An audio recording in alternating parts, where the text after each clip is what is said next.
I'm really excited to be here. I did fly in all the way from Italy. That actually doesn't matter very much because I came here to be with my friends and to meet new friends. And I have something to share with you, which I think may be one of the most shocking things the personal development industry will ever have seen. So let's see what happens. All right, watch this. What do you notice other than a strange, ugly little car? Back wheels aren't moving. Ha!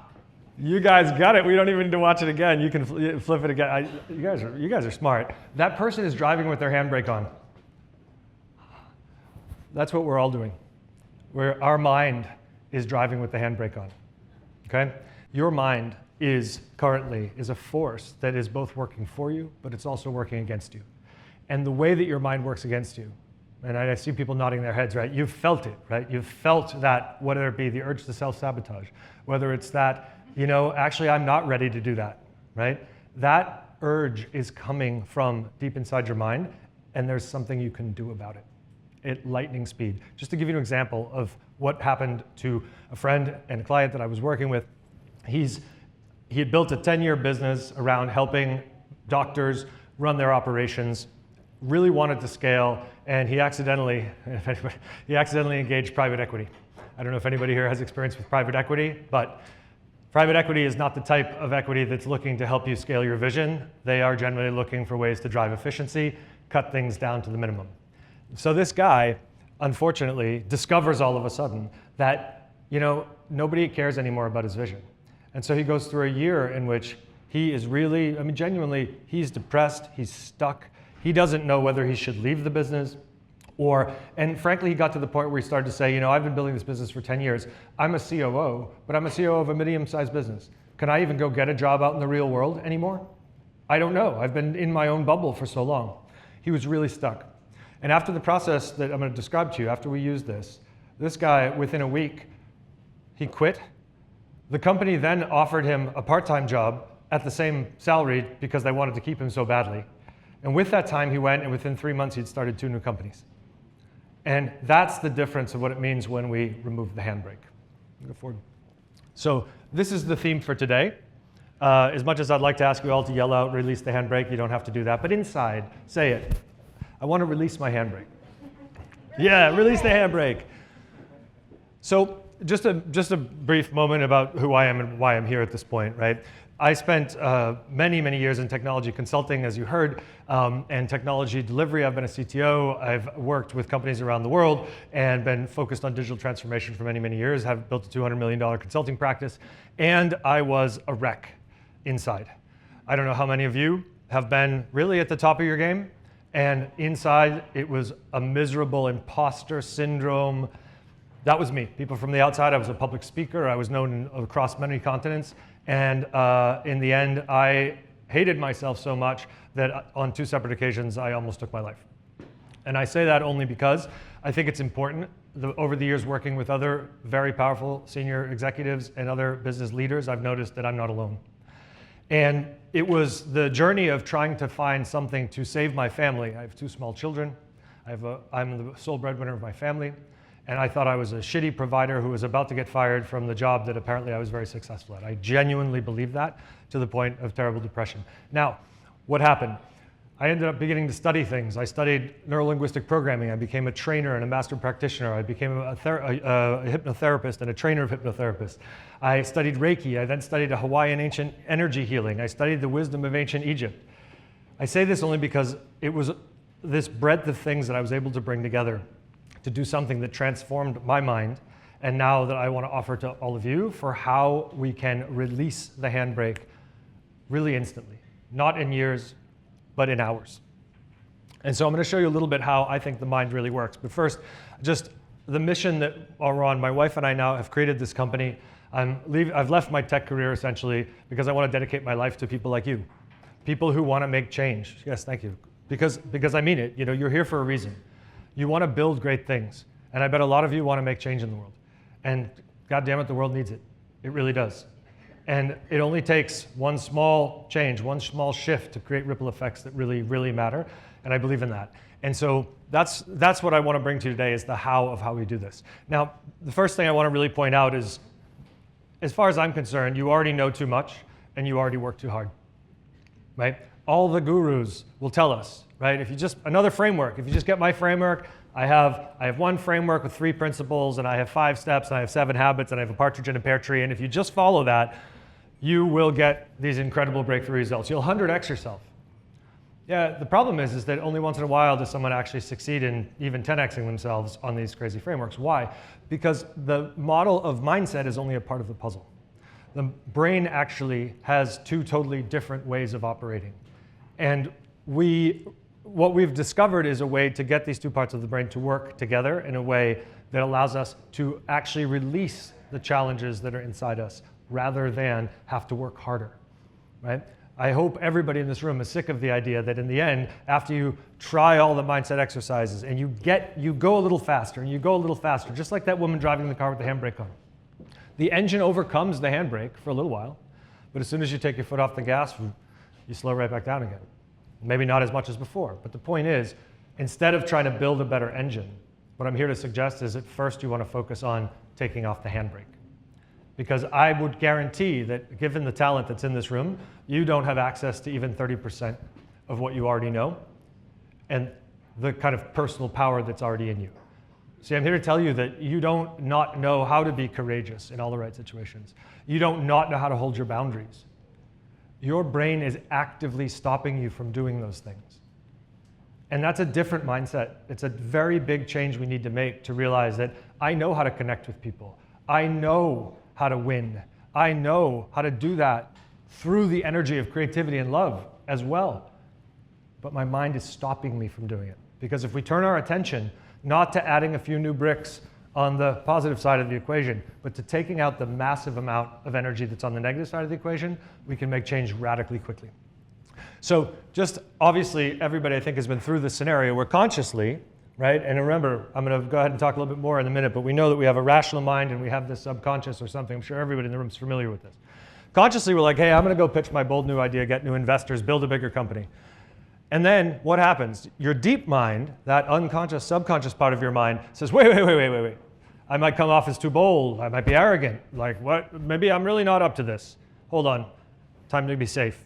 And so what happens? I back off. I play small. I need to wait until things are perfect. Who here's a perfectionist? Yeah, I'm a recovered perfectionist. I get to say recovered, which is really wonderful, right? Because that's the thing. Why am I doing this to myself, right? Why am I stopping my energy from flowing? Well, it's because the deepest part of your brain, its first and foremost job is to keep you safe. Your unconscious mind doesn't care about you being successful. It doesn't care about you being happy. Yes. Can you say that perfectionism is equated to procrastination as well? It often manifests that way. And one of the things, and I would love, hopefully there'll be time for questions. Otherwise, please come talk to me. I'll talk to, no, thank you, because I'll talk for hours. Lawson will kick me out if I do. But afterwards, I'll answer all your questions about how. You give me a great opportunity to just take a little detour here, which is procrastination, perfectionism. These are all things which are not the same for everyone. Your brain has a unique way it creates all of those behaviors which don't serve you. We're going to get to that in a second. So this is really important. I don't even know what I said. So the question is, how do we fix this? The process that I've been developing over the years and that Marissa's been through starts with, first, we have to recognize that the deepest part of your mind is holding onto a bunch of real life experiences that are painful, that were challenging, that were difficult. Your experiences are not your experiences. None of you are statistics. You are all individuals. And so the experiences you have need to be decoded. They need to be understood as yours so that we can go with precision and recode and release the pain of those specific experiences. Telling your mind that you're going to be bolder, you're going to be stronger. Imagining that you're going to only make some suggestions which it may or may not fully receive. And it will slowly try to realize whatever you think about. Better though if we can just erase the handbrake, erase that energy.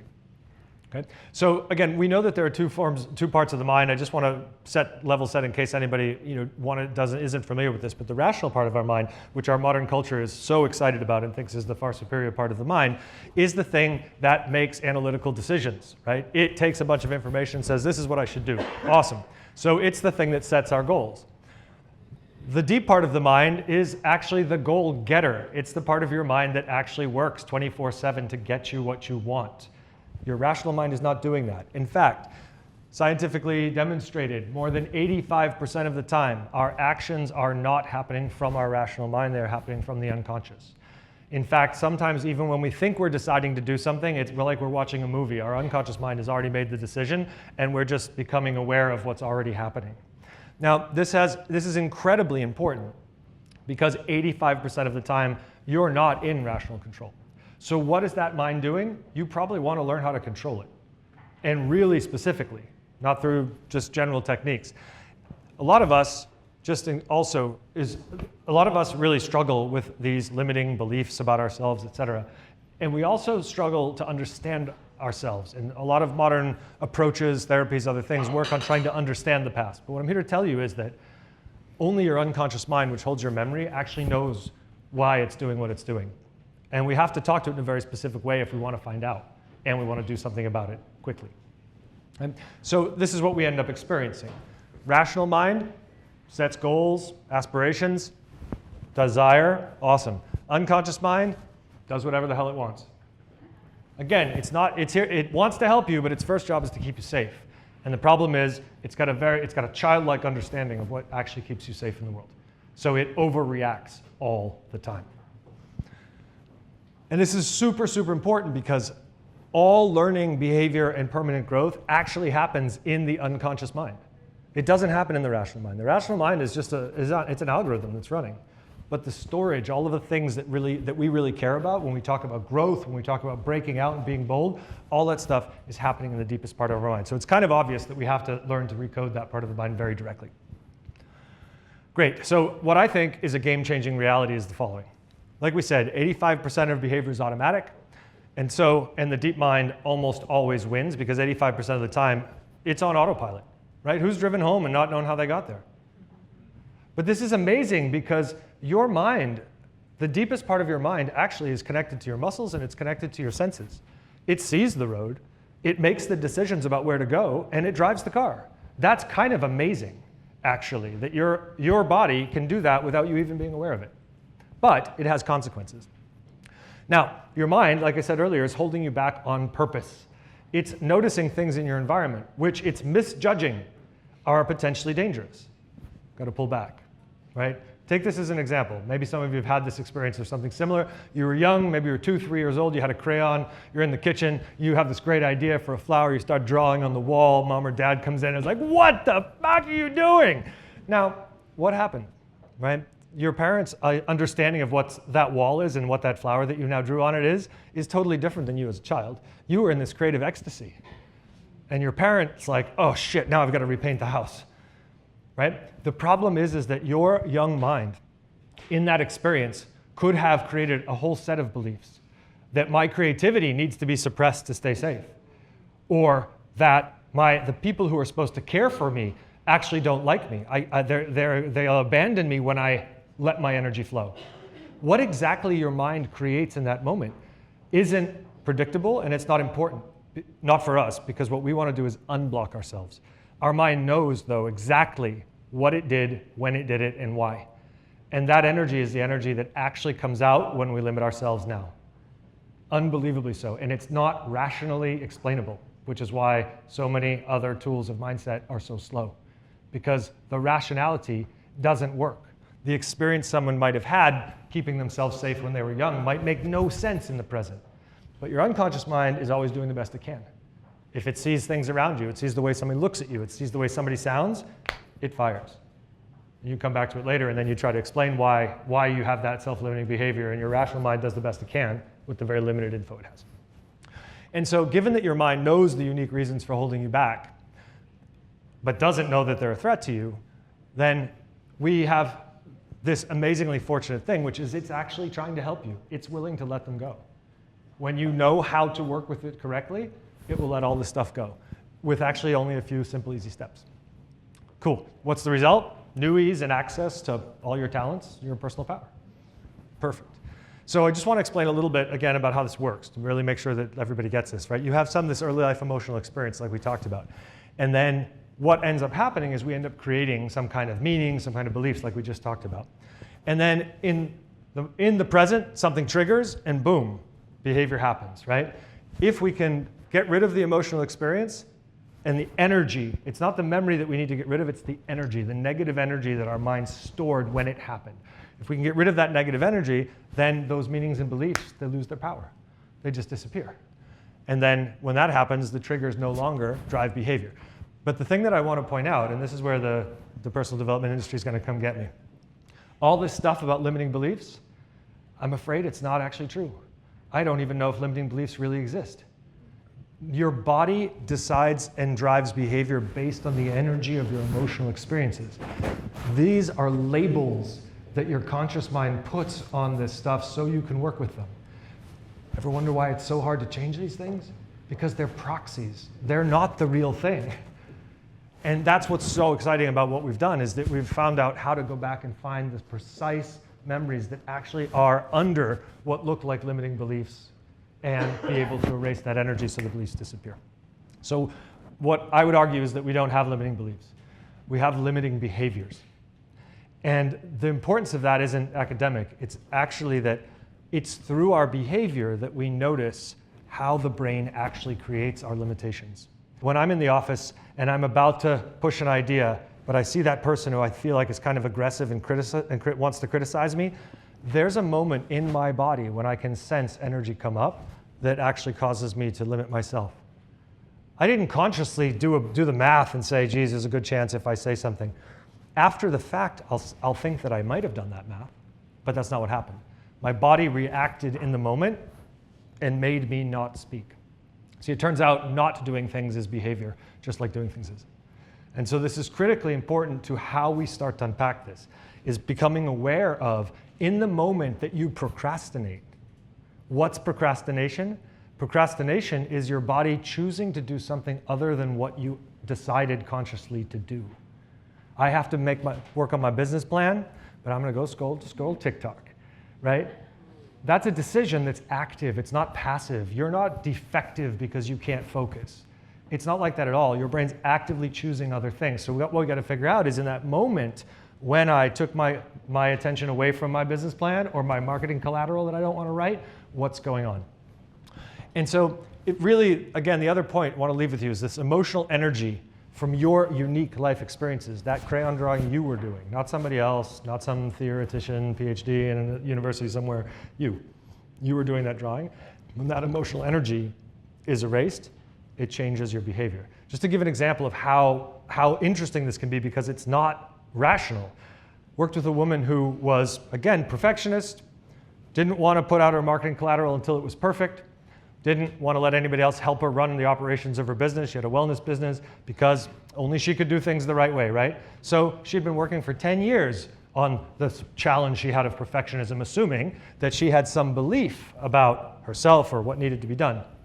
When we did this decoding process, what came up? She had early life experiences where her parents ended up giving her the impression, her mind had the impression that in a moment of anger, her parents were going to abandon her because she had just done something wrong. What did her mind take from that? If I make a mistake, I get abandoned. Not putting her marketing collateral out into the world so other people could see it, not being willing to let other people work with her to help her with her operations, all triggered fears of abandonment.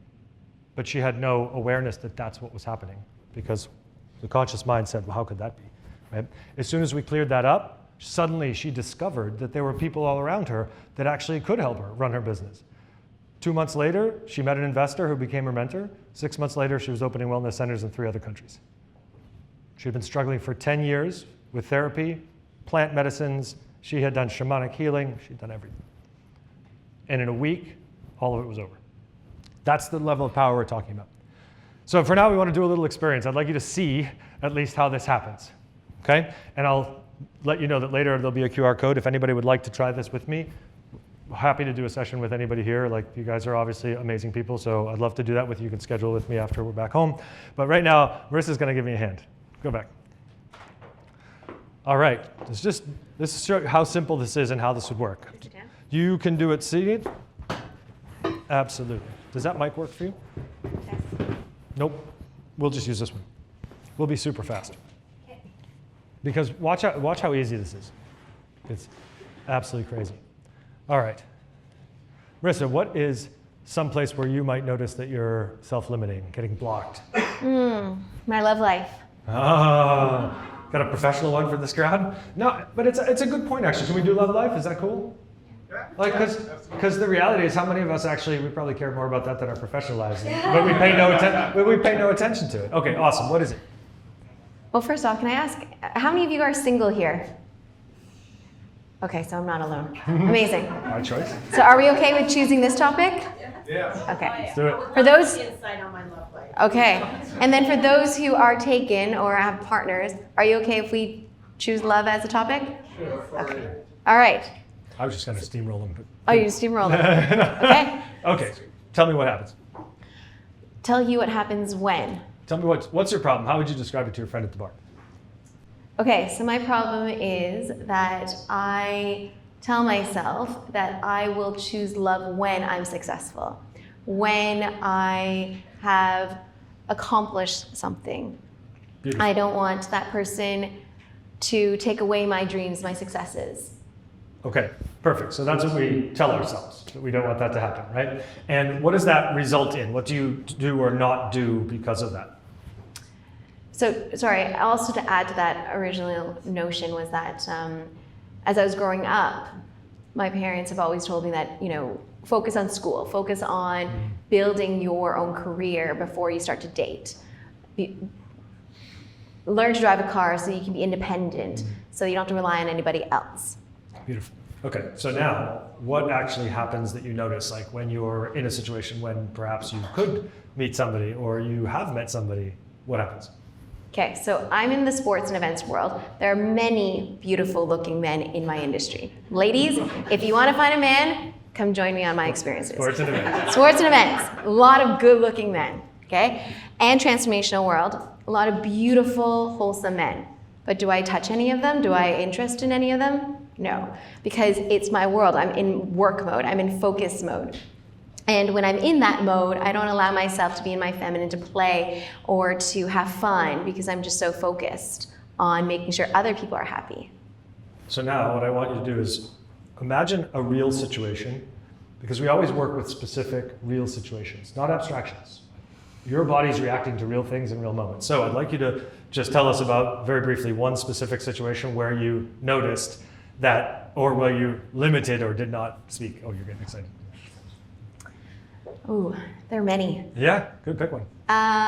So I guess more of recent, I was at a conference with some friends, very similar to this type of environment with 10,000 other people.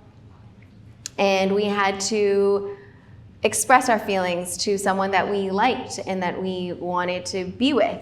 And it was, I knew this person and I had feelings for this person, but I was like, no, I'm not going to tell that person. Beautiful. And so in that moment where you had that experience of, no, I'm not going to, close your eyes for a second and just go ahead and get into that moment. And so I'm going to ask Marissa to get into the memory, not seeing herself in the picture, but being in her body in the memory. Because when you're inside your body, looking out of your own eyes, that's when you can feel the emotions that were in your body. And now I know you're there. So can you tell me what, in the moment, ask your unconscious mind, what was that moment when you felt the energy that led to you pausing? That everybody would be looking. Good. And what was the emotion itself? Did you feel, was it a fear, a sadness, a hurt, an anger? Fear, scared. What do you think? Would I be rejected? Good. And when you were feeling that sense of fear and that feeling of I would be rejected, like what did that represent to you? Failure. Good. And ask your unconscious mind, what's an early memory, the earliest one it has when you had a similar experience? Felt just like that. I was walking home and with a dear friend, and I had told him that I liked him, and he said, "Oh, Wong, that's nice of you, but I don't like you that way." And ask your unconscious mind, now that you're there, in that memory, in that body, notice how that feels out. And what was an even earlier memory that felt that way, that felt somehow like that kind of failure? Elementary school, there was a boy, his name's Wesley. He was we were friends, we played sports together every single day, we were competitive. And then I had this weird feeling. I was like, oh, there's something about him. He's cute. And I thought, all the other girls have boyfriends. How come I don't? Good. Perfect. Perfect. And so notice that, like, I'm something I'm not. Be in that memory now. Get in the body again. Notice, what was the emotion there? I don't know. I think it might be some other emotion as well. That maybe I'm not good enough for him to ask me. That I'm not a good player. We played racquetball every single day. And I thought, I'm great. I'm one of the best girls on this team. But he still didn't ask me. Beautiful. It's sort of not good enough. I'm not going to put myself out there. And now ask your unconscious mind one more time. What's an even earlier memory when you felt that sense of not good enough?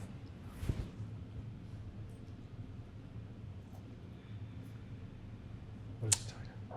Coming home with my parents and having not done a great job on my math test. Beautiful. Beautiful. Look at that. A math test is ruining her love life. No, dead serious. Come back in the room. Come back in the room. Hopefully that gives you an understanding of what I'm about to show you, which is how there's a chain of events in our lives, that all the emotional energy comes forward into now and responds to a given trigger. And that often the actual origins of that have very little to do with what is happening now. The fear of, it's not quite failure. It's that fear of, I don't want to put words in your mouth, but it's the fear of, like, I'm not going to be loved. My parents are going to be angry with me because I didn't succeed at this math test. Anything? Yeah, well, especially as an Asian daughter, math is super important. As a Chinese person, who's Chinese here? Or who has the pressure from their parents that they need to be great at school? Yeah, it's a lot, especially as the first child. And then to come home and then not get the mark that they want you to have, it's embarrassing. Yeah. No, it really, sorry. First of all, applause for Marissa. Appreciate her sharing that very vulnerably. That was amazing. It was amazing. And just a really, I was worried we weren't going to get a great demonstration, but just a really good one. And instead, but you got there because the math test is stopping her love life. Not kidding. I mean, this is what the brain is really doing. So, like she mentioned earlier, consciously, she knows that there are women in the family that had to be successful, right? There's this archetypal stuff. But the reality is the full reason, the biggest part of the reason that Marissa may not actually reach out to that guy that's right in front of her, even though she knows she feels great, is because of a fear of getting in trouble because she doesn't get accepted. She doesn't get to the right level. That energy is not obviously the energy of a romantic situation, is it? Right? But by erasing that energy, it becomes much easier for Marissa now to do a lot of things in life, including find the man that she loves. Anybody want to do my math test? All right, thank you again, Marissa. Now, hopefully it's also kind of amazing that we did that in about 5 minutes, right? That's how fast your mind will give up the secrets of where it's holding the energy. So, how do we instantly make these massive shifts in behavior now once we've found what the causes are? Well, we can also crush anxiety, stress, sleep better. Like the negative energies that are in our body from in these memories are affecting things like our health, right? I've had people lose 20 points on their blood pressure, suddenly sleep much better, including people who use devices to actually measure their sleep have markedly 20, 30% improvements in how they sleep. So to recode the reality, we need to deal with what we just saw, which is that there's a chain of emotional experiences that are all driving behavior. In fact, the chains are even more complex than this, but we just track through one. So if we're going to do this with a little bit more time, we track through a whole bunch of them and get a whole bunch of energy. And then what we want to do is we want to knock out that whole chain of energy. Here's the important piece. When we get back to these old root causes when we're really young, we can ask the mind through a process that's in every one of our minds. It's a natural process. It knows the whole chain, and it will delete the energy from the whole chain automatically, as long as we get back into these deep root causes. So this is magic. It's like a zipper. We've got thousands and thousands of memories, and we can release the energy of all of them all at once. This is one of the reasons why a lot of people who've done trauma work, they're often dealing with traumas that are much later in life. Those traumas are not the source of the energy. Those traumas are just part of a chain. They're very important ones, yes, But that's why often when we work on those traumas, we still don't get the huge change that we expected, even if we might get better, less trauma around that event. But actually those traumas are traumatic because they match an already existing chain. I'll be honest, I also do past life regression hypnosis and a lot of other things. I stopped doing it purposefully because what I discovered is that your brain it's symbolic. I don't know if past lives exist. I really don't, even though I have a vast study of the esoteric. I don't know for sure, but what I do know is that every client I've ever had except one has thought that these chains began before their life began, either in a past life or coming through their family lines from their mother or their father. Again, the brain is symbolic. What matters is that we take what the brain gives us and we ask it to do the work. But I have several cases where I could tell you there was nothing in a person's life that could have accounted for certain types of behavior, but there was in their fathers, their mothers, or even in their grandparents' lives. And then boom, behavior goes away. All right, so the last thing I wanted to just point out is that we've talked a lot about behavior, and I mentioned this earlier, but recoding this reality, knocking out this energy, not only changes the way we behave, which is to say suddenly we are not limited anymore, suddenly we just step out and do the things that we want to do, but also it expands what we can see, what we can perceive. So we all know the expression, what you see is what you get, but actually the reality is it's what you believe is what you get, because what you believe determines what you see. The reality is that what's happening in our environment, and again, this isn't rocket science, people have heard this before, what's in our brains already is being used to filter and distort and change what comes in from our environment, right? So, given that that's true, if we put together all we've been talking about today, example of a woman that I'm working with now who's been an incredibly powerful org change maker, revolutionizing sales organizations in 3 major international financial services firms. This woman is tough. She's amazing. And yet, she's afraid to go and create her own advisory firm because she assumes it's a very crowded space, this kind of consulting. Who would hire me? Are you serious? Who would hire you? She has a business coach. She's been forced to write down all the reasons that she would get hired and she could build her firm. Doesn't matter. Day to day, she doesn't do the work to build her firm because she doesn't believe it, because her deep mind says, play it safe, keep your corporate job. You'll need the position to make change anyway. It even gives rationalizations, like, oh, you won't actually be successful being external as a consultant. You need to be inside. After we recode all of this, what happens? Suddenly, this stuff becomes obvious to her. Like, I've created incredible results in 3 major companies. Like, I have unique skills and results to go to market with. Of course I do. I've worked with top executives across these organizations. I have a bunch of people I can reach out to who would benefit from my services. And it can be a strength to be on the outside because I know I was burning most of my energy anyway dealing with organizational politics and not even driving change the way I want to. I can't stress enough how little we see clearly what's right around us. That woman I talked about before, that investor that she had after a couple of months, that investor had been in her life for quite some time, but she had never had the thought to reach out to him. But it was obvious. I've seen this over and over again, literally what you perceive. This work makes you smarter and better looking. I'm serious, because when you have more options, yeah, your performance is so much higher. And when you sleep better, you're better looking. That's where that came from. Okay, next. All right, so what does this feel like? You'll all know this. This is what it feels like to do the deep code. A lot of people say, everybody remember this scene? Yeah. When people do this work, suddenly they feel like time slows down because their body is no longer reacting with one particular way of protecting them. Suddenly, they can see things around them and they can just take that problem and drop it on the floor. Choose something else. They literally talk about the idea that they just have all this space because the body has to, when it reacts, you may not notice that as an emotional reaction, but what you see, I have to fight with that person, right? I have to get out of here. Like, I can't do this thing. All of those things stopped you from seeing the opportunities that were all around you. And that's probably worth more than anything. All right, so what can you do now? Let's run through how you might use this right now, right today. 85% of our behavior is automatic. So, like I said earlier, like you saw me do with Marissa, pay attention to what was the moment in which the resistance to what I need to do happened? What was the moment?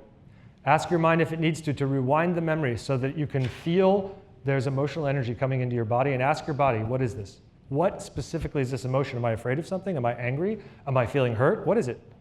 Good. And then, because your mind's holding you back, on purpose, right, you're going to use that same process that you just watched us do to say, okay, okay, now I feel that this emotion is kind of like fear. What am I thinking? Marissa did this automatically of like, oh, I also have these thoughts that I might be a failure. Okay, take that together. What are you hearing in your head? How are you feeling? Ask your mind, when did I feel this before? What does this remind me of? What does this represent to me? These are all questions you can ask. I'll even share with you all a document that tries to describe how you go through this. But there are several powerful questions. How is this feeling? What does it represent to me?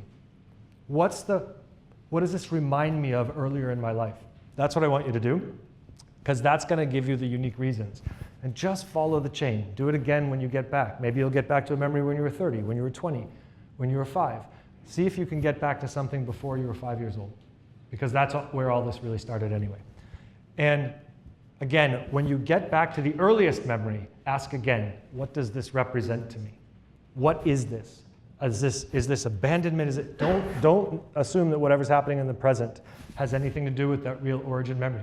Once you have that, you have, at least consciously, even if you can't unleash all the energy yourselves, at least you have conscious awareness that it's not you, right? That you don't lack courage. That your brain is just trying to protect you, and it had a reason. And the specific reason will help you to have more awareness in the moment and allow you to make better decisions and have more awareness that you have to make those decisions consciously before it acts. Okay, so that's what I can offer you for now, because your mind is willing to let them go. And of course, again, the next step that we would take is that we would actually go back into those memories and would actually use another process that your brain has where it will let go of all the emotional energy permanently for good, completely transform. Amazing. And what's amazing is this process that the mind is willing to do is obviously innate to us as people. I've worked with people that are non-English speakers, always had fantastic results. I speak other languages. I've also carried out the process in other languages. It has nothing, every mind knows how to do this. And somehow we've never been taught it. So the secret's out. Release your handbrake, go out, create. You guys are amazing. And I really, really hope that this inspires you. Remember, QR code, by the way, up there if anybody wants to get in touch with me and try this. Thank you. That was amazing. You're So welcome. refreshing, especially, as you said, in the personal growth space. Everyone's talking about a 15% winning over 85. It makes no sense. That's right. That's why it's so I hard. love that you talk about how it's in the body. My question, I have two quick questions. One is, I noticed you led, where the road led with Marissa was to I'm not enough, which seems to be a very basic Yes. human core wound. Right. And I'm wondering, do you see, like another one is I'm not lovable, and another one is abandonment. That's Do right. you see that commonality a lot? Like, Yeah. all roads lead to Rome a bit? You do, but in fact, thank you for asking this, because I think I can make this point again, which is those beliefs, as we describe them, are not real. They are proxies that this part of our mind puts on the feelings that we have. And so that's why they're so hard to change when you try to deal with them directly. Whereas the memory that she brought up of having a math test, we would go to that memory and we would erase the emotional energy in that memory, and the belief system will change. In fact, I've noticed that many people, the belief systems are inconsistent over time. Once we do some of this release work and you get a lot of the energy out, the beliefs change. Even the ones that were their core beliefs start to change, but there's still negative energy, and we just keep following the trail. Sure. Two quick things. One is I do something similar, and I have a client who, she went back to being 5, and she's like, oh my God, my dad's screaming at me for being late for school. Yeah. She goes, I can't even fucking tell time. Yeah, exactly. Right? So Right. kind of wild. Because it doesn't matter. Last question really quick. I'm sure some people are the same. Unfortunately, when you have complex, persistent trauma, Yeah. like if you grew up in a house with violence, which I'm Yep. sure some of us did, with repeated Mhm. thousands of events, how do they all group together, and can you knock them out? Because Yes. you're not going to do this 10,000 times. That's exactly right. That chain that I talked about, Yeah. when your mind does, again, we don't have time today to show how the process really works, but because when you start at a root cause, what seems to be, whether it's a chain or a network, again, it's a model, it doesn't matter because it works, the mind will come back and release all those 10,000 events, showing you only some. And I can't predict why it shows you what it shows you, but the process itself, for somebody, I've worked with people that have sexual trauma, that have unbelievable things that have happened in their lives, and I've never had anyone finish the session that didn't feel amazingly light, and I've never had anyone take more than a few hours to deal with one issue. 10 hours of work of this, which I can do in 2 days with someone, will completely change their life, because it's the release of the energy from the body that most techniques don't have. And so it's a real step forward, and I swear, and I'm really pleased, like anybody who's interested, anybody who wants to introduce me to anybody, please, I'm trying to bring this to the world because I really want to see leadership change. I want the thing that stops so many people from leading from a place of generativeness and inclusiveness is fear, that they need to control the situation. Last comment is just, I'll say this for the fear real quick, is also, I think you're gonna also have people not just leading, but also stop hurting people. Yes, thank you, yes. Wonderful, thank you. Yes, sir. I just want to add to this so you can clarify. When you say eliminating the memories, you can't really actually eliminate them. You can't get rid of them. You just have to understand it. Why what happened, the reason it happened. When you understand why it happened, then you can navigate moving forward. If you don't understand it, even if it's 100 years, it's still going to be there. And you can't really move forward from that until you have understood why it happened and what was your contribution of why it happened, and then what are you going to do differently. Other than that, we are going to remain stuck. If you're asserting that, I'm afraid my evidence is different. I'm sorry, but that's a common belief, and I can prove to anybody here who wants to do the process that it's not about understanding in a rational way. That's the thing. What happened to you doesn't actually matter. And if you'd like, I'll show you the actual real transcripts of work and what actually happens, because it isn't about, like you said, it's not about erasing the memories. I don't erase the memories. We erase the emotional energy from the memories. That's the thing. Can you really erase it if you don't understand it? What your body needs to be willing to erase it is not rational.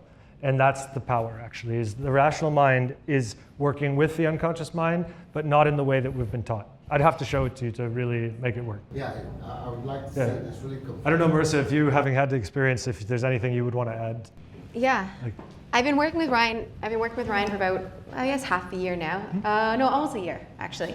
And to your point, I also thought about it from your perspective. It's like, oh, there is that story. I have to understand, because that's why we're going through the same lesson over and over again. I have to understand why I'm doing this, why my actions like that.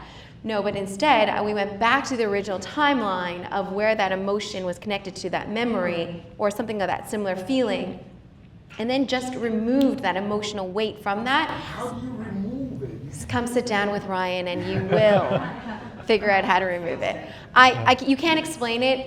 The only way I can explain it now to people when they ask me, like, how are you now able to build a multi-million-dollar business when you couldn't even, when you were scared about doing your math test? That's one thing. We keep talking about building business, building things. Anybody can do this. Sure. Anybody can do all this thing. But what we're talking about is when something happened to you and you don't understand it, but how do you move forward? It's like, I'll just give an analogy. But you're stuck on the how. You're stuck on the story. I was there too. He made this is coming out because he made mention about getting rid of the energy or moving forward. But the real clarity has to come from this is actually understanding what has happened to you. Why did it happen to you? What was your contribution? If you don't get all this, it is my opinion that you will still be confused and you can move forward. I'm really excited for you to be working with Ryan because I was in the same shoes as you, and I'm looking at a mirror right now. I'm like, wow, I sounded like that too. But to be honest, it's one of those beautiful moments in our lives where we do a reflection, and it's good to see that, and it's good to understand why and how I did this and so forth as a human being to reflect on ourselves. But there's actually deeper work than that, and that's something that Ryan is able to introduce to us. If you want to learn more, connect with him. It was life-changing in my personal experience, and we brought him to our retreat last year. And if you're interested in coming to join any of our retreats, come join, because Ryan has been a game changer, not only in my life, my family's life, and our friends' lives. Thank you. Thank you. If I could say one more thing, because Marissa brought up romance, and I think it's worth telling everybody this. If you notice those deep root causes that we looked at, that one way over here, it was actually connected to more than one chain of things. The deepest root causes in our lives, those deep memories that are traumatic, generally are causing impacts in multiple areas of our lives. Most of my clients are interested in moving forward in their businesses. That's often why they come. Most of them also, their family relationships and their romantic relationships changed totally, completely and totally. Meaning, like, people's wives behave totally different to them the next day. I've found people who couldn't find a relationship suddenly married. The amount of impact on children. I've had a woman who had terrible trauma. Her child was having trauma symptoms, and they were giving therapy to the child. When the woman did the work, the child became normal instantly because of just picking up the energy of the mother. So what this can do for people's lives holistically, this isn't about just being bold, it's about being whole. So one quick question, please. Yeah. Before I was of the perception that decisions are either replacing emotions or rational, but you seem to be putting it the rational part in the deep mind. So where is the emotion in these two according to your framework? So decisions that you make rationally are rational, which is to say, when you're thinking A, B, plus, that equals C, that is a rational thought. Our behavior is driven mostly not by rational decisions. It's driven by the emotional energy that our brain is automatically responding to. And of course, we can be aware sometimes. We can catch awareness of our body starting to move, and this is what a lot of therapies like CBT try to do, as train you to become aware as emotions are happening and then be able to redirect them. So in that case, your decision is kind of complicated because the emotions are firing, the body's starting to move, your rational mind can intervene. Your unconscious mind wants to listen to your rational mind. So with enough intention, it will try to do what you ask, but the next time it will fire again. If we remove negative emotions, nothing fires. Think about the ramifications of this, of not having to manage or overcome your limiting beliefs, but just having all that energy to be able to create instead. Because we spend a lot of energy pushing ourselves forward, right? Yeah, it's like more hustle, more grind. Well, a lot of that could just be gone. And then you create from that. Does that help? Okay. Anybody welcome to talk. I'd love to talk your ears off about all this stuff, help you unpack your situations, whatever. But for now, I think we need to eat lunch, no?